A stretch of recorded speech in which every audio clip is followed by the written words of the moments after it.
Y quiero que hoy, continuando desde la palabra del Señor, entendamos que la esperanza va más allá de un mero optimismo. Y eso es algo que tiene que quedarnos súper claro. Nosotros no solo estamos esperando por esperar, no solo tenemos la paciencia de quedarnos en la espera con la idea optimista de todo va a estar bien. No, nuestra esperanza en Cristo va mucho más allá del optimismo. El optimismo viene de la creencia de que las cosas van a salir bien al final. La esperanza viene de más allá, viene de alguien más allá, como un regalo hacia nosotros. Viene desde Dios hacia nosotros como un don que permite que nosotros podamos confiar en que ese alguien, nuestro Dios, tiene un propósito y le dará sentido a todo esto que estoy viviendo, que tú estás viviendo, que estamos viviendo, y que cuando tú y yo veamos ese propósito cumplido, completado, eso va a producir alegría y paz en nuestro corazón porque sabremos que nuestro Dios tenía el control, como Él nos prometió, como Él nos ofreció, Dios tenía el control y lo veremos cumplido. La esperanza requiere tres elementos, ya los mencionamos la semana pasada, los vuelvo a mencionar ahora, es imaginar, desear y creer. No puedes hacer en tu vida más allá de aquello que esperas. Si no tienes esperanza, no hay punto hacia el cual ir. ¿A dónde vas si es que no tienes esperanza? El proceso de la esperanza requiere imaginarte a ti mismo, por ejemplo, como una persona de más fe. Si estás en un momento difícil ahora y sientes que tu esperanza ha decaído y te ves a ti mismo como alguien débil y dices, no sé dónde está mi fe, qué me está pasando, pues bueno, necesitas reimaginarte a ti mismo como una persona de mucha más fe, de mucha más esperanza, porque ese proceso de imaginar va a ayudarte a ir fortaleciendo tu esperanza. El tipo de persona que quiere llegar a ser una persona que pueda incluso ver por qué no esta pandemia, la recesión, el miedo, el confinamiento, la incertidumbre, directamente a los ojos, sin temor y con la convicción de que hay una razón para todo esto, que aún tiene un propósito que cumplir en las manos de Dios. Que Dios tiene el control y está por encima de todo esto. No porque lo haya producido, y quiero ser cuidadoso, porque hay estas dos líneas hoy muy marcadas, repitiéndose una y otra vez en las redes sociales. Por un lado, gente que dice... Dios nos mandó esto como un castigo y esto es algo que viene de parte de Dios y tenemos que entenderlo así. No creo que venga de parte de Dios. Quiero insistir en lo que he mencionado en semanas anteriores. Creo que todo esto es producto de nuestra propia maldad y nuestro propio pecado. Es producto de un mundo caído por nuestra maldad que sufre y agoniza por el pecado que nosotros trajimos a este mundo. Pero tampoco creo que no tenga nada que ver con Dios. Que Dios dice, no, yo no sé, no tengo nada que ver en el asunto, así es su vida y ustedes sufren. No, creo que Dios, aún en medio de todo esto, tiene un propósito, tiene una razón, un sentido. Y no sé si para todo el mundo, porque obviamente no todos le obedecen, pero sí tiene y debe tener un sentido y un propósito para aquellos que estamos anhelando y que estamos poniendo nuestra confianza en Dios.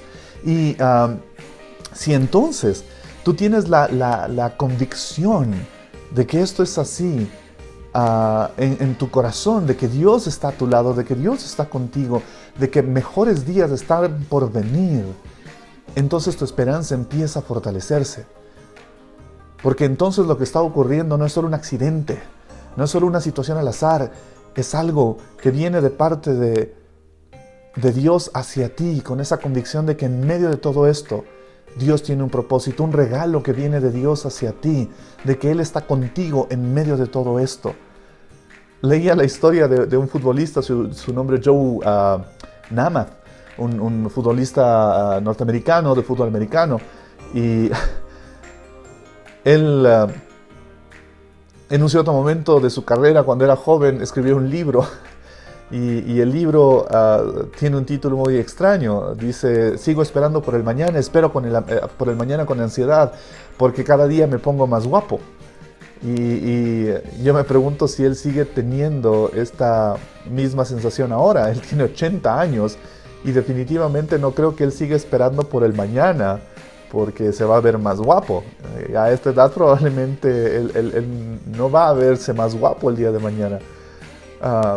Así es que no te estoy pidiendo que tú tengas la ilusión simplemente optimista de que todo va a estar mejor mañana, todo va a estar bien mañana. No. Te estoy pidiendo que tú empieces a focalizar tu mente en la idea de que Dios puede hacer que todo esto tenga sentido y propósito en nuestras vidas. Dios no desperdicia el sufrimiento, Dios no desperdicia la crisis, Dios la usa. No porque la quiera usar, no porque la provoque. Hay gente por ahí que dice, no, entonces eso sería como ver a Dios como un padre malo que dice, oh, para que aprendas voy a hacer que te rompas la pierna para aprender. No, pero Dios es un Dios tan bueno y un Padre tan bueno que aun cuando en nuestra visión equivocada del uso de nuestra libertad nosotros cometemos errores y nos rompemos la pierna por nuestro propio descuido y nuestra propia desobediencia, Dios dice, ¿sabes qué? Puedo usar eso. No quiero que lo vivas solo como, ay, cómo sufrí cuando me pasó, sino que yo puedo usar, dice Dios, yo puedo usar, quiero usar eso en tu vida para que tú crezcas, para que tú madures. Como un buen papá humano o una buena mamá humana lo hace. Cuando sus hijos hacen travesuras y se equivocan y se lastiman, tú puedes solo decirles, ay, mijito, pobrecito, ay, te lastimaste, ay, hijito, pobrecito, ay. O puedes decirle, bueno, ¿qué aprendimos de esto? Ya te caíste, te lastimaste, yo estoy contigo, te voy a cuidar, pero ¿qué podemos aprender de esto? ¿Dónde puedes ser mejor para la siguiente vez? ¿Dónde puedes crecer en medio de esto? Es lo que Dios hace. Dios no desperdicia el dolor. Dios hace que el dolor en sus manos pueda ser una herramienta, un instrumento para que nosotros podamos crecer. Y en este tiempo quiero que ustedes y yo podamos enfocarnos en permitir que Dios nos ayude a crecer en la esperanza que Él es para nosotros. Y quiero que pienses, ¿cómo sería si tú tuvieras esa esperanza y no pudieras dejar de esperar por el mañana? Porque tienes la convicción de que ese mañana traerá algo mejor de parte de Dios. Algo bueno de Dios vendrá en esa mañana. Un milagro de Dios puede ocurrir en esa mañana.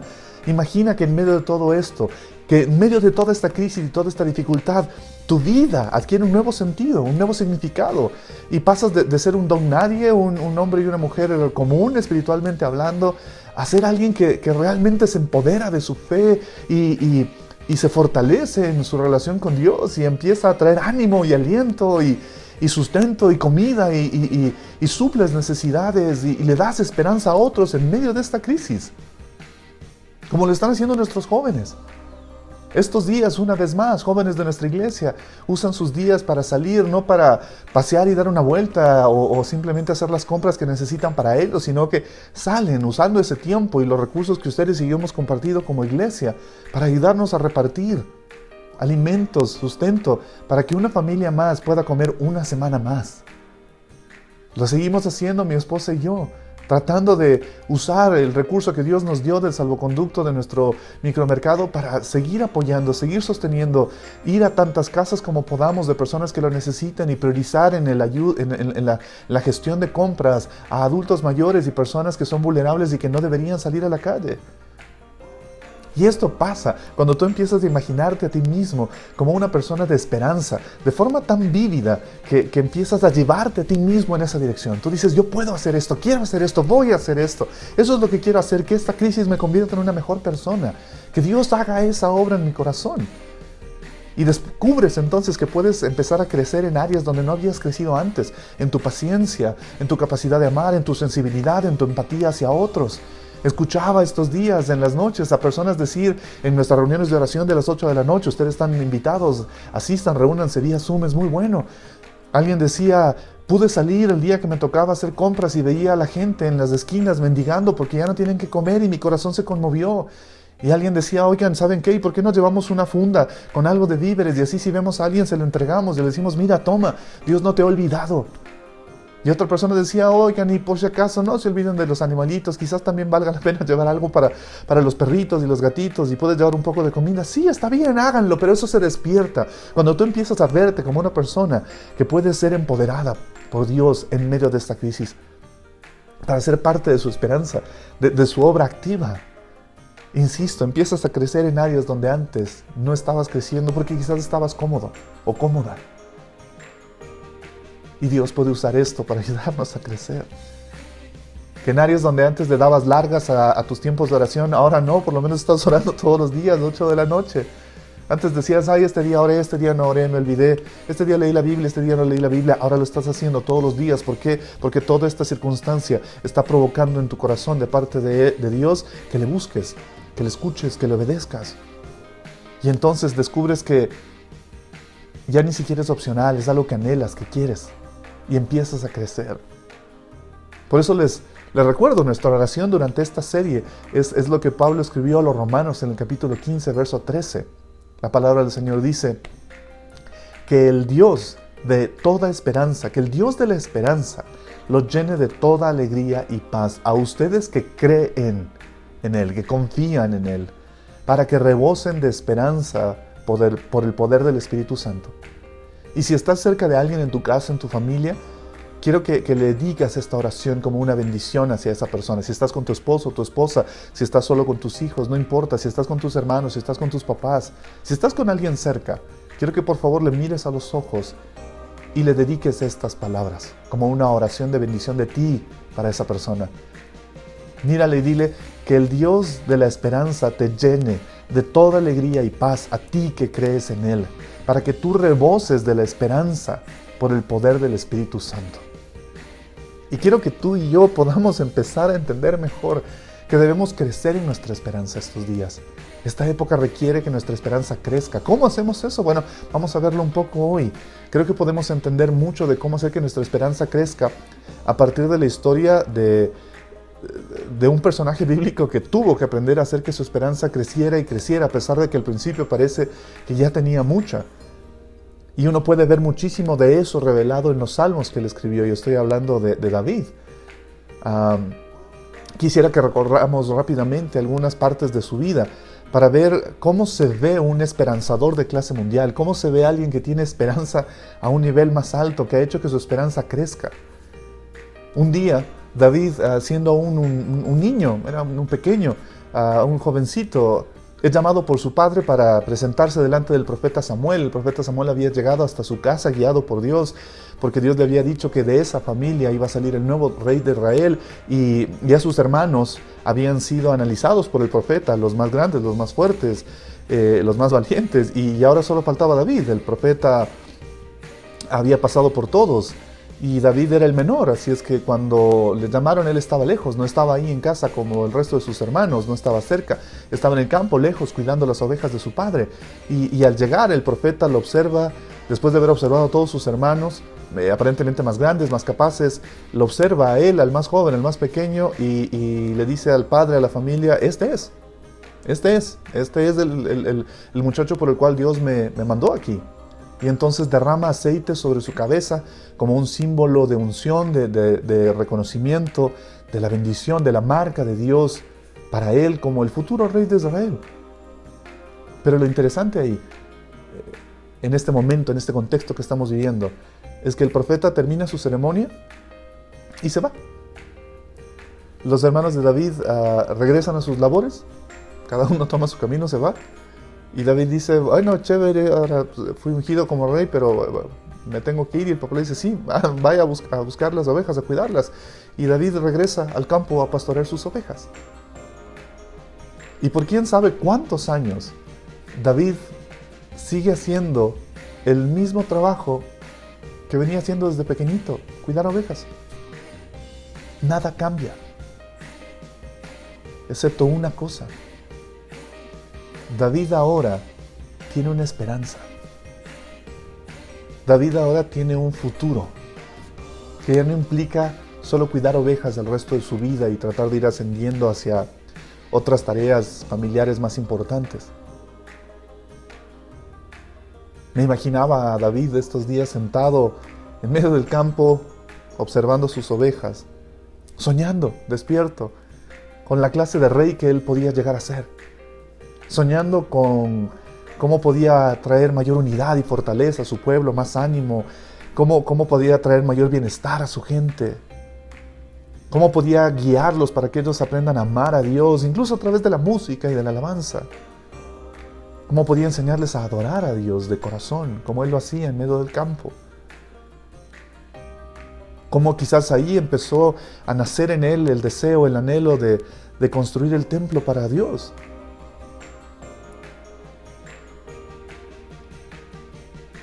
Así es que quiero pedirte que hagamos algo hoy, que nos va a ayudar a despertar eso en nosotros. Esa visión esperanzadora de que Dios tiene algo para nosotros, aún en medio de todo esto, al final de todo esto. Quiero que hagamos un inventario de tus esperanzas, ¿de acuerdo? Y seguro estos días tú y yo hemos estado haciendo inventarios. Probablemente muchos han hecho inventarios en sus casas de cuánta comida nos queda, el inventario de cuántos dólares nos quedan en la cuenta, el inventario de, bueno, qué recursos tenemos. Muchos deben estar haciendo inventario de cuánto papel higiénico les queda. Pero un esperanzador de clase mundial es alguien que aprende a hacer inventario de sus esperanzas. Los esperanzadores débiles simplemente son aquellos que suelen tener ideas, ¿no? De, no, me gustaría esto, me gustaría lo otro, que son poco claras, poco definidas, son solo chispazos de ideas de, ay, cómo quisiera. No, pero los esperanzadores de clase mundial asientan sus esperanzas en papel, las ponen en firme. Esto es lo que anhelo, esto es lo que quiero. Así es que vamos a hacer un inventario de nuestras esperanzas. Empezando por las cosas que esperamos de verdad. No tiene sentido mentirnos o tratar de sobreidealizar esto. No te estoy pidiendo que escribas las esperanzas que deberías tener. Yo debería ser una persona de más fe. Yo, bueno, debería ser alguien más paciente. No, quiero que empecemos con una visión más honesta de estas esperanzas y las cosas que de verdad esperas que pasen. Las cosas que de verdad esperas que ocurran en tu vida. Sé honesto, sé honesta. Quiero que empieces con ¿qué quieres tener? ¿Ok? Haz una lista. En este momento, por favor, toma un cuaderno, toma un lápiz, o si quieres en tu teléfono, en tu tablet, lo que sea que tengas a la mano que te sirva para anotar. Y escríbelo. ¿Qué quieres tener? En cosas tangibles. Quisiera tener comida. Quisiera tener un auto para poder movilizarme y tratar de buscar otras opciones de trabajo. Quisiera tener una mejor computadora para poder teletrabajar. ¿Qué cosas quieres en elementos tangibles? ¿Qué cosas quieres en elementos intangibles? Quisiera más ánimo. Quisiera más fortaleza. Quisiera tener menos miedo. Quisiera tener más valor. Lo segundo, escribe ¿qué quieres hacer? ¿Qué quieres hacer mañana? ¿Qué quieres hacer en las siguientes semanas? ¿Cuál quieres que sea tu rol en esta vida? ¿Qué quieres hacer? Quisiera levantarme más temprano. Quisiera salir a caminar, no tengo el espacio, pero aunque sea en mi sala o en mi mini patio atrás de mi casa, voy a darme 20 vueltas ahí para tratar de reactivarme físicamente porque siento que este confinamiento me está volviendo muy sedentario. Quisiera ver menos televisión o menos Netflix y leer más la Biblia. ¿Qué cosas quieres hacer? Yo me imagino que David debe haberse sentado a pensar en estas cosas. ¿Qué quería tener? Quisiera tener un arpa grande, quisiera tener un grupo de otros músicos para que me ayuden a alabar a Dios. Cuando pensaba qué quería hacer, quizás él se sentaba a pensar en qué podía él hacer en su rol como rey. Quisiera hacer que la gente pague menos impuestos, porque ese era su rol, el rol que el profeta le dijo que se iba a cumplir un día, y él se sentó a pensar en eso. ¿Qué cosas quieres hacer en tu rol como padre, en tu rol como madre, en tu rol como hijo, en tu rol como trabajador, como estudiante? ¿Qué cosas quieres hacer ahora? Y finalmente, ¿quién quieres ser? ¿Quién quieres ser? ¿Quieres ser alguien con más fe? ¿Quieres ser alguien menos temeroso, más valiente? ¿Quieres ser alguien más libre? ¿Quieres ser alguien que no sea esclavo de un vicio o una adicción? ¿Quieres ser alguien que traiga esperanza a otros? ¿Quieres ser alguien que anime en tu casa? ¿Quieres ser alguien que dirija bien su hogar? ¿Quieres ser alguien que le inspire a su papá y a su mamá? ¿Quieres ser alguien que trate con cariño a sus hermanos? ¿Quién quieres ser? Y quiero pedirte que te tomes unos minutos mientras escuchas esta canción para analizar estas 3 preguntas y por lo menos poner una o dos respuestas ahora, para que no se queden en blanco. Vamos a hacer esto juntos. ¿Qué quieres tener? ¿Qué quieres hacer? ¿Quién quieres ser? Y mientras escuchas esta canción, quiero pedirte que por favor escribas por lo menos una o dos respuestas a cada una de estas preguntas.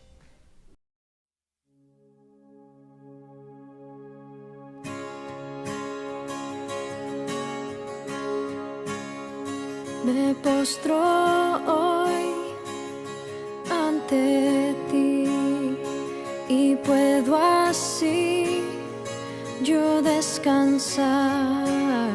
Sin ti, Señor, deshecho estoy.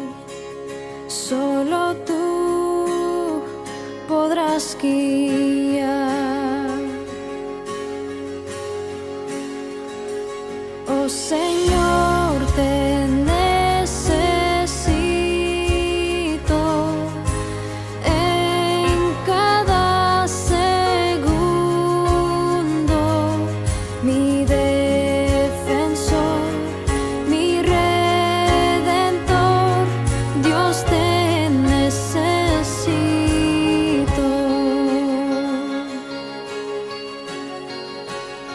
Si pecado hay, tu gracia es más. ¿Dónde estás tú? Tu gracia está. ¿Y dónde estás? Yo libre soy. Santidad es Cristo en mí.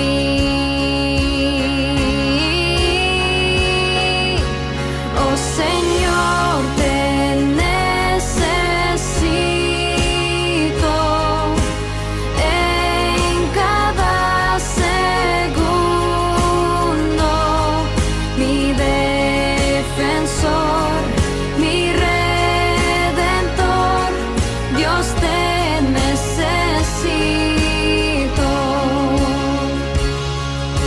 Enséñame a agradarte, Dios, cuando viene tentación. Y cuando caigo, yo caeré en ti. Esperanza tú me das.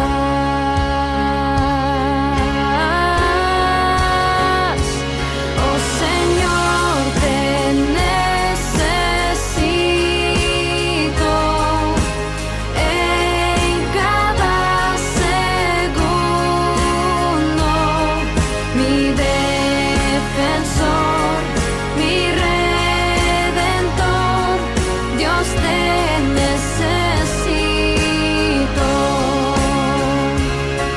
Mi defensor, mi redentor, Dios te necesito. Mi defensor, mi redentor, Dios te necesito.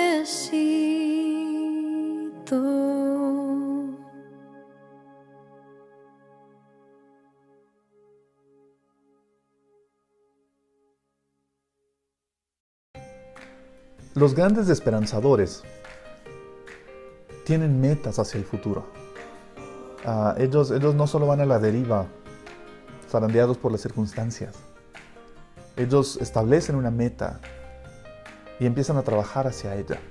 Y creo que nosotros, como personas de fe, no importa si tu fe es poca o es mucha, somos personas de fe, de confianza en Dios. Entonces no podemos estar a la deriva, movidos por las circunstancias. Yo entiendo que golpean. Hay unos días que estamos más fuertes y otros no. Eso lo entiendo y está bien. Pero tú y yo tenemos que convertirnos en esperanzadores más fuertes, con una esperanza más fuerte. De manera que cuando avancemos, sea en una dirección hacia la cual Dios nos está llevando. Una dirección que es clara para nosotros, una dirección que tiene sentido y que tiene un propósito. Y sabemos que Dios va a hacer algo bueno, mejor, algo nuevo, algo transformador en nuestras vidas. Y hacia allá nos movemos, no nos quedamos varados y simplemente decimos, bueno, esperemos que algo... No, nos movemos con Dios hacia eso que Él quiere hacer en nuestras vidas. ¿Cómo quieres tú que se vea tu futuro? Este futuro es incierto, sí, yo lo sé, yo mismo estoy tratando de estar consciente. Es sumamente difícil tomar decisiones ahora en cuanto al colegio de tus hijos, en cuanto a tu trabajo, en cuanto a si sigues viviendo o no en el mismo sitio, en cuanto a cómo llegas a un acuerdo en relación al arriendo, en cuanto a si sales o no. Hay mucha incertidumbre, yo lo entiendo. Pero tener esperanza implica construir esta visión de qué quieres que ocurra en tu futuro, cómo quieres que se vea tu futuro, tu siguiente mes, tu siguiente año, tu siguiente década. Y mientras vuelves a leer las respuestas a las preguntas, a las 3 que hicimos hace un momento, y vuelves a leer esas respuestas que tú pusiste, quiero que escuches este pasaje de la Biblia, esta lectura bíblica con mucha atención. Primero de Pedro 1, 3 al 7.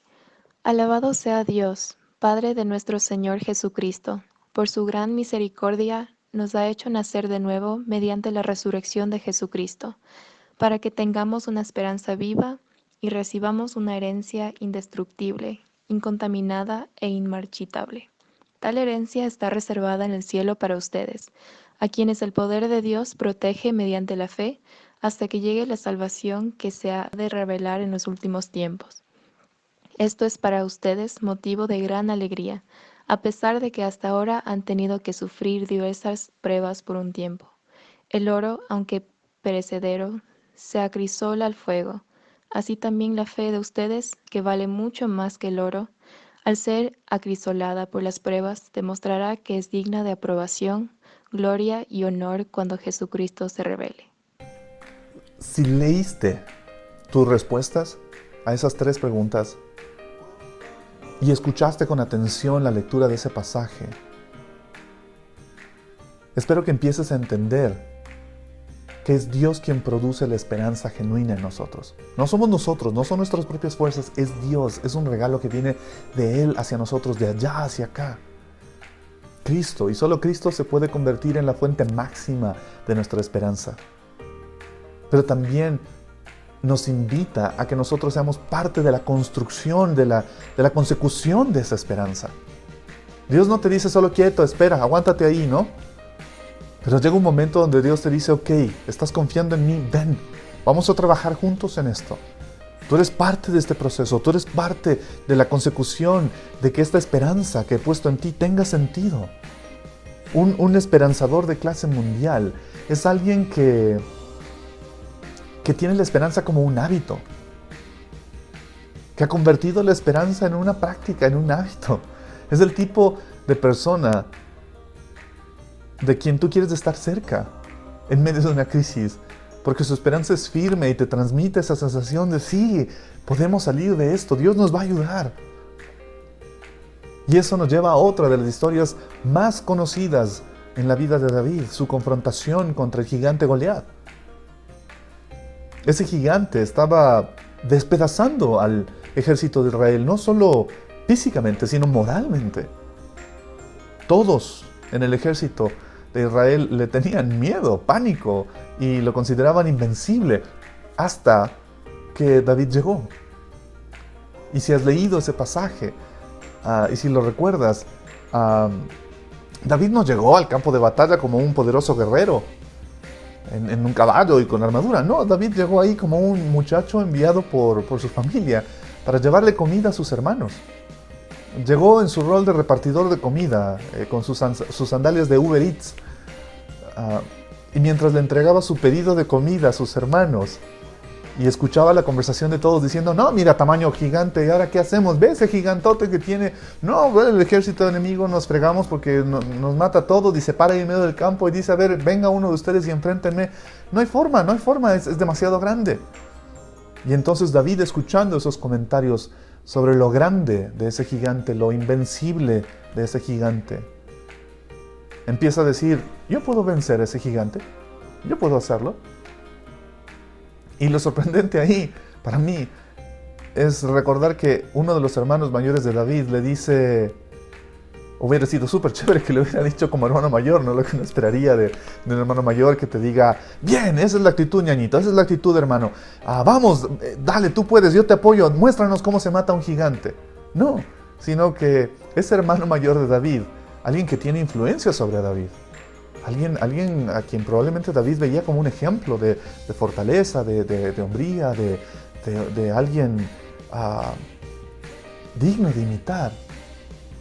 En ese momento le dice: estás loco, hermanito, no puedes vencer a Goliat. ¿Quién te crees que eres?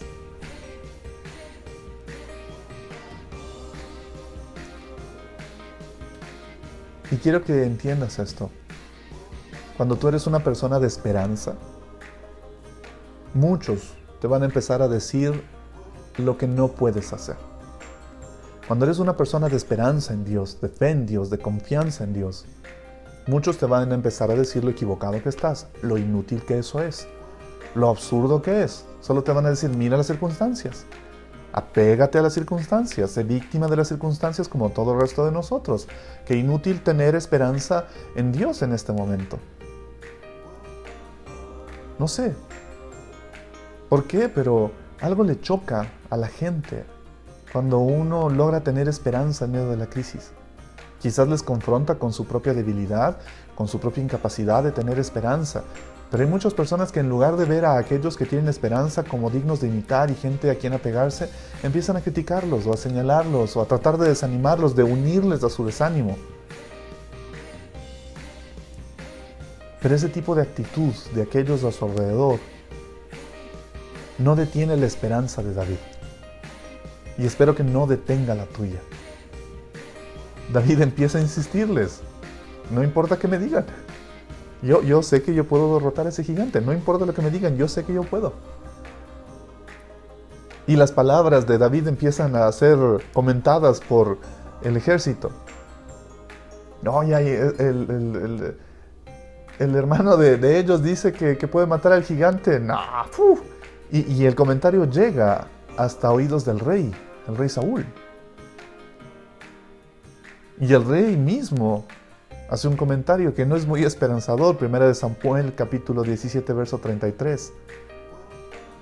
Está parado el muchacho cerca y el rey, quien esperarías que como autoridad te dé ánimo, te dé fuerza, confía incluso en ti, crea, por último, por arriesgarse, le dice a este joven muchacho lleno de esperanza: no sea ridículo, respondió Saúl.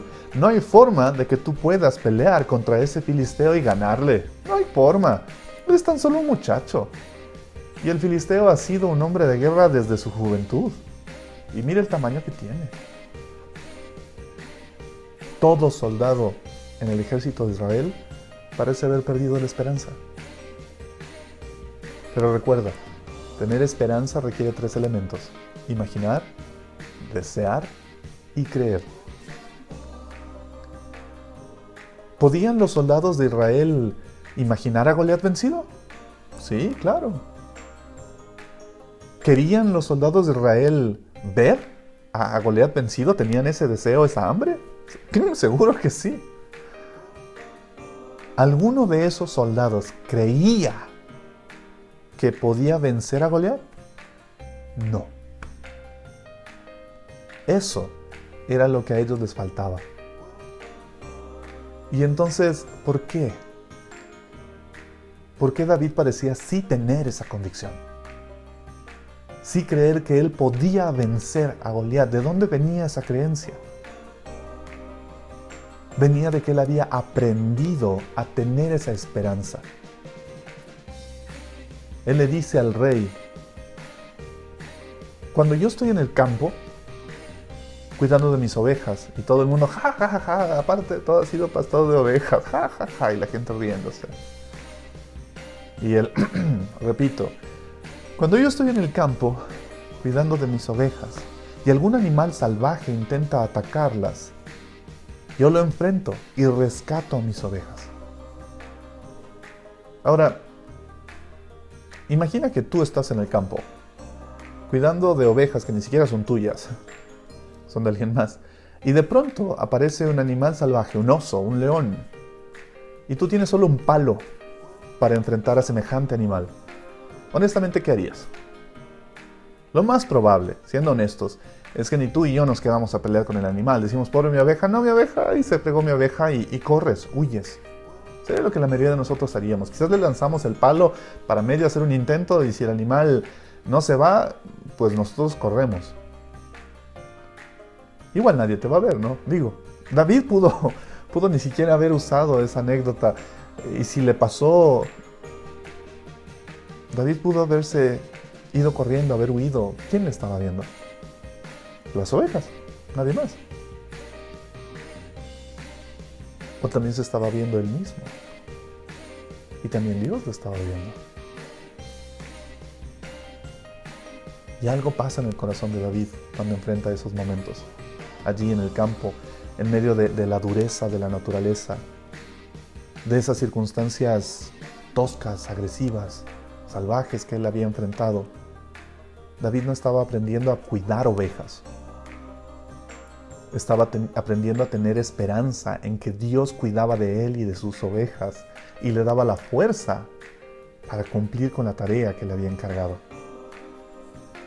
Y por eso, él no le dice a Saúl, creo que yo puedo vencer a osos y leones, sino que le dice lo que él había aprendido de sus batallas previas.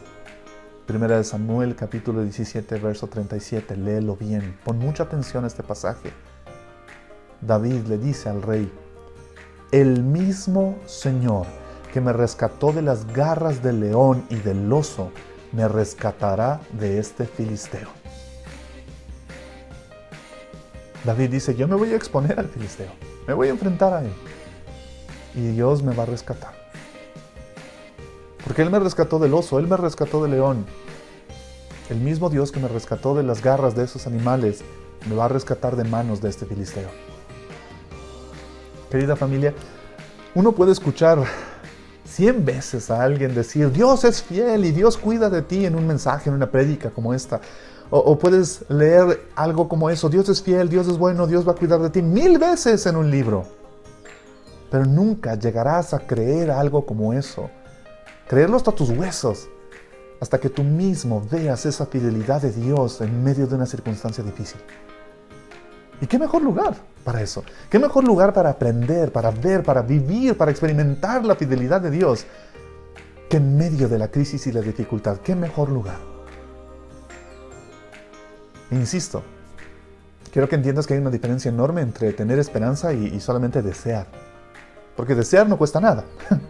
Lo decimos, ¿no? No, bueno, desear no cuesta nada. Pero tener esperanza es diferente. Tener esperanza implica ser parte activa de lo que Dios está haciendo. Desear es solo decir, ay, cómo quisiera, ¿no? Que las cosas estén mejor, cómo quisiera mañana levantarme, que esto haya sido solo una pesadilla, cómo quisiera que mañana ya todo esté bien, cómo quisiera tener trabajo, cómo quisiera tener ahorros, cómo quisiera tener un negocio que funcionara en estos momentos. Bueno, desear no cuesta nada, pero tener esperanza de verdad implica, insisto, ser parte activa de lo que Dios está haciendo, ser equipo con Él, hacer equipo con Dios, mientras esa esperanza se vuelve tu presente. Y en ese proceso de trabajar en equipo con Dios, en medio de las circunstancias difíciles, es que Dios hace que tu esperanza crezca. Es ahí que tu esperanza en Él crece. Porque no es de esperanza en la esperanza, no es de esperanza en el optimismo, es de esperanza en Él. No es esperanza en las circunstancias, no es esperanza en uno mismo, es esperanza en Él. Y créeme, esto no implica ni siquiera hacer grandes cambios en tu vida, sino ver el día a día que enfrentas con ojos diferentes. Insisto, ya no con tus ojos puestos en las circunstancias, sino con tus ojos día a día puestos en la fidelidad de Dios, en el poder de Dios, en la soberanía de Dios. Atento a las formas en las que Dios va a empezar a mostrarte cómo Él te cuida, cómo Él te sostiene.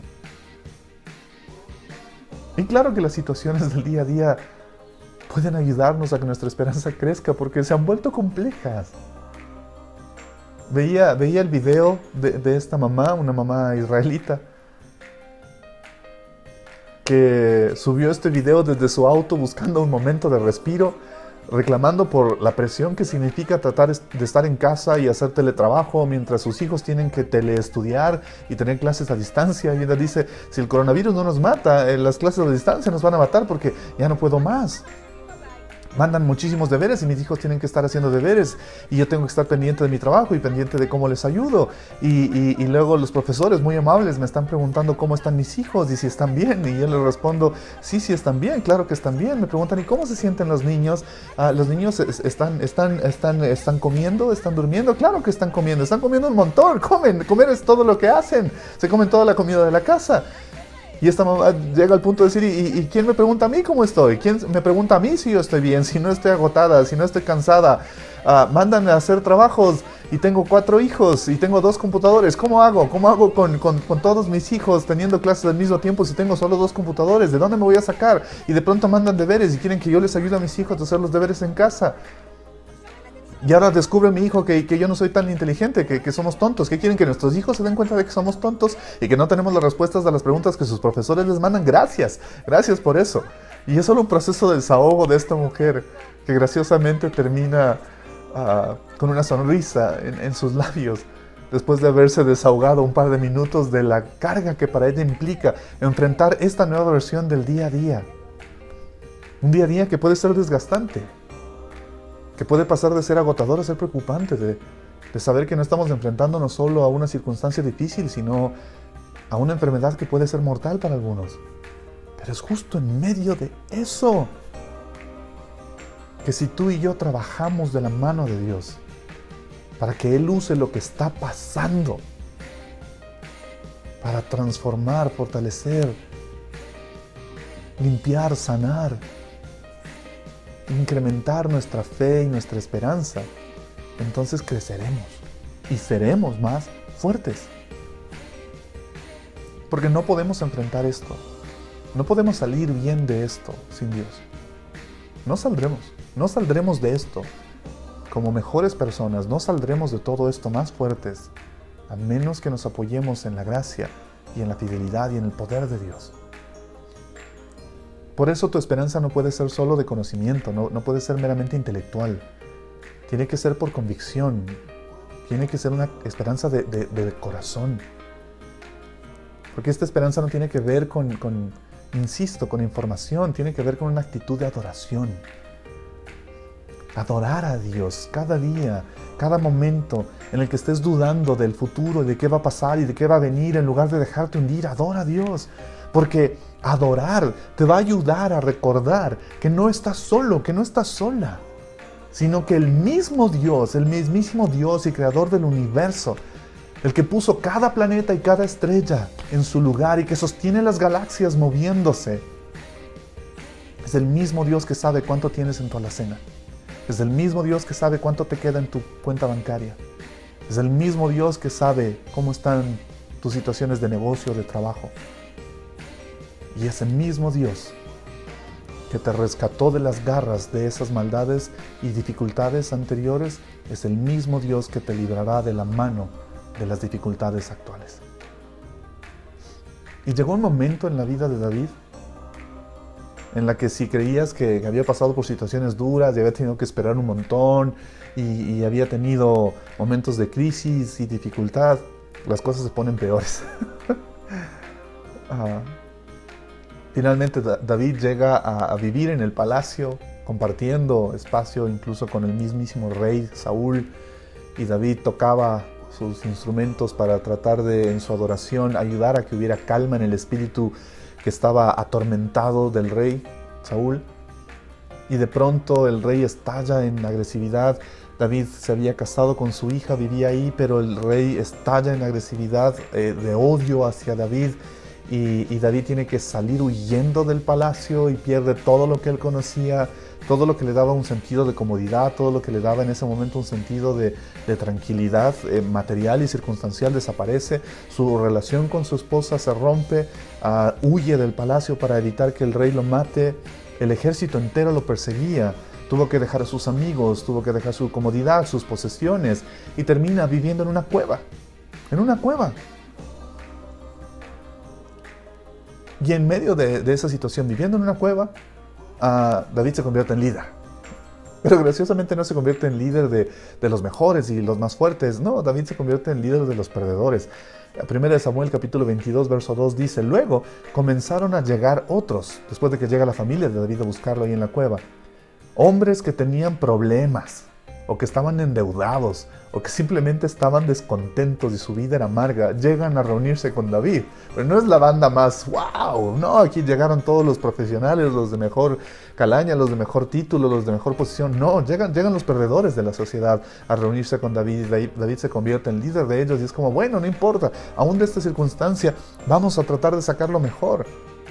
Y parecía que las cosas podían mejorar un poco, pero poco tiempo después, el campamento donde las familias de los hombres de David se habían asentado es atacado. Y los atacantes se llevan a sus mujeres, a sus hijos y destruyen todo. Se llevan a las mujeres e hijos de todos los hombres de David, incluso los suyos. Y no matan a nadie, pero destruyen todo y se llevan a su gente, a sus familias. Y cuando David y sus hombres regresan al campamento y lo ven todo en ruinas, y se dan cuenta de lo que le había sucedido, sus familias lloran y lloran a más no poder, se quiebran. Incluso las dos esposas de David habían sido secuestradas, capturadas.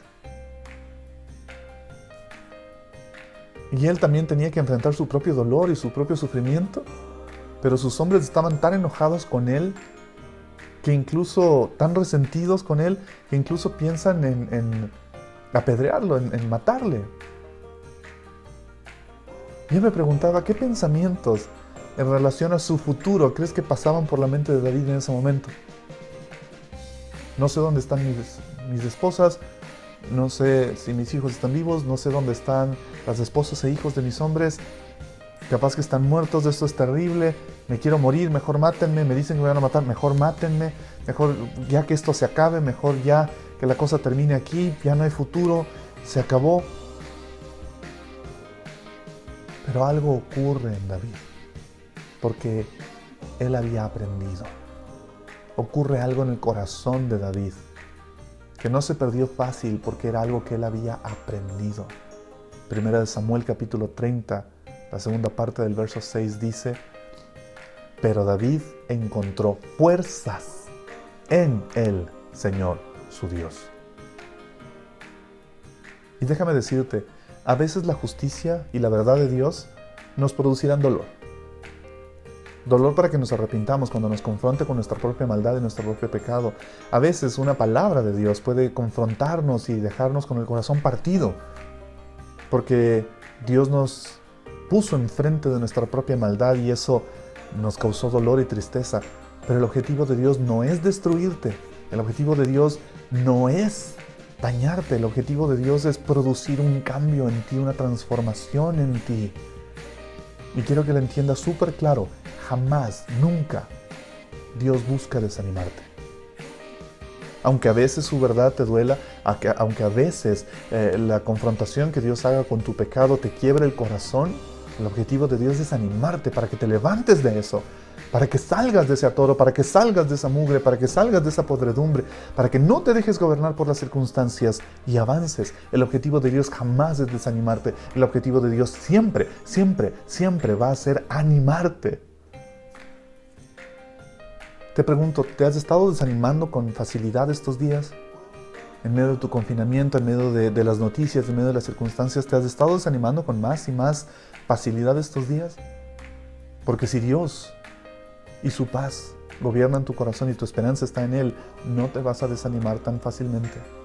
Y mientras más lo practiques, más lo vas a entender y más vas a estar entrenado en mantener esa esperanza en Él, y eso va a ayudarte a superar estos momentos difíciles. ¿Por qué? Porque la convicción de que el mismo Dios que te rescató antes te volverá a rescatar va a ser tu sustento, va a ser tu fuerza. No porque lo merezcas, no porque yo lo merezca, sino porque ese es el Dios en el que confío. Tú puedes confiar en Él. Y quiero pedirte que tú, hoy, ahí en tu propia cueva,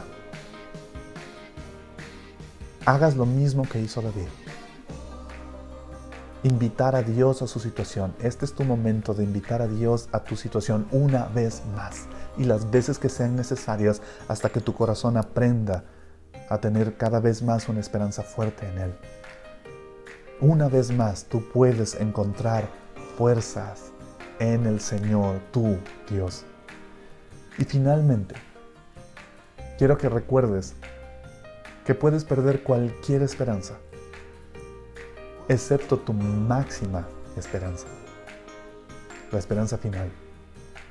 David fue un gran hombre, magnífico en muchas cosas, vulnerable en otras, hizo muchas cosas muy bien, hizo algunas cosas en su vida muy bien, súper bien, e hizo otras cosas mal. Sin embargo, su vida, igual que la nuestra, terminó. Y alguien que nos recuerda eso es Lucas en el libro de Hechos, ni siquiera es en el Antiguo Testamento. Hechos capítulo 13, verso 36 dice: ciertamente David, después de servir a su propia generación conforme al propósito de Dios, murió. Fue sepultado con sus antepasados y su cuerpo sufrió la corrupción. Ahora quiero pedirte que hagas algo. Pon tu nombre en ese pasaje. Pon tu nombre. Ciertamente Noemí, ciertamente Mario, ciertamente Mónica, ciertamente Patricio, ciertamente Valeria, ciertamente César, ciertamente Alex, ciertamente Andrés, ciertamente Juan, ciertamente Michelle, ciertamente Pancho, ciertamente Juan Carlos, ciertamente Luis, ciertamente Julio. Ciertamente tú, pon tu nombre ahí. Pon tu nombre ahí. Y date cuenta, Dios tiene un propósito en lo que tú estás viviendo. Dios no lo provocó. No era el deseo ni el anhelo de Dios que tú y yo suframos. Pero Dios puede usar estas circunstancias para producir algo nuevo en nosotros y a través de nosotros. Dios tiene un propósito para ti en lo que estás viviendo. Insisto, y Dios quiere cumplir su propósito en ti, en medio de estas circunstancias, también a través de ti, hacia otros. El reino de David terminó, y las cosas para el pueblo de Israel después de su reinado a veces estuvieron bien y a veces estuvieron mal con los siguientes reyes que vinieron. Pero el pueblo de Israel siempre guardó una esperanza, la esperanza de que un día, otro rey como David vendría, que le diera la gloria al pueblo de Israel como la que vivieron con él, la paz, la expansión, la libertad, el enfoque de adoración a Dios. El pueblo de Israel guardaba el anhelo de que esa gloria un día volvería. Y volvió. Cuando Jesús entró a este mundo, si has leído el Nuevo Testamento, muchos empezaron a reconocer a Jesús y los llamaban Jesús, el hijo de David. No porque David era talentoso o moralmente virtuoso, no solo porque Jesús era de la descendencia de David, le llamaban así, sino porque era un título de esperanza, de la esperanza que ellos tenían, de que ese gobierno de parte de Dios en su mejor versión, en su mejor expresión podía volver, de que las promesas de Dios se cumplirían, de que Dios no los había olvidado, que Dios no había terminado su plan con ellos, que Dios tenía aún un propósito que cumplir con ellos, en ellos y a través de ellos. Y David siempre tuvo la esperanza máxima en su mente y su corazón. El Salmo 23, verso 6 dice, en palabras de David: y en la casa del Señor habitaré para siempre. El Señor es mi pastor, y continúa ese verso maravilloso, pero termina diciendo: y cuando mis días terminen, habitaré en la casa del Señor para siempre. Esa, en medio de todo, es mi máxima esperanza. Y es una esperanza que no viene solo por deseo, es una esperanza que no viene solo por anhelo, es una esperanza que viene por convicción, porque Cristo hizo esa esperanza posible. Jesús, el Hijo de David, el que tiene misericordia y compasión de nosotros, el que vino a restaurar el reino de Dios en este mundo, en nuestras vidas. En Él podemos tener la esperanza de que podremos, por su sacrificio, por su gracia, por su redención, habitar en la casa de Dios para siempre. Esa es la máxima esperanza. Y puedes perder cualquiera de las otras esperanzas, yo lo entiendo.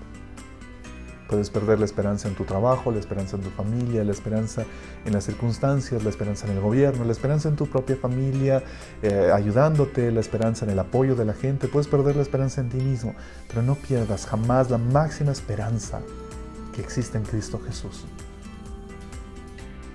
Nosotros no tenemos esperanza en la esperanza. Nosotros tenemos esperanza en una persona, de quien tomados de la mano y trabajando en equipo, producirá que nuestra esperanza en Él crezca y crezca y crezca y se haga más fuerte para resistir estas circunstancias, con la esperanza de que Él tiene un mejor mañana para nosotros. Y su nombre es Jesús. Jesús, el mismo que te rescató antes, es el que te volverá a rescatar. Quiero pedirte que cierres un momento tus ojos y me acompañes y hagamos una oración juntos.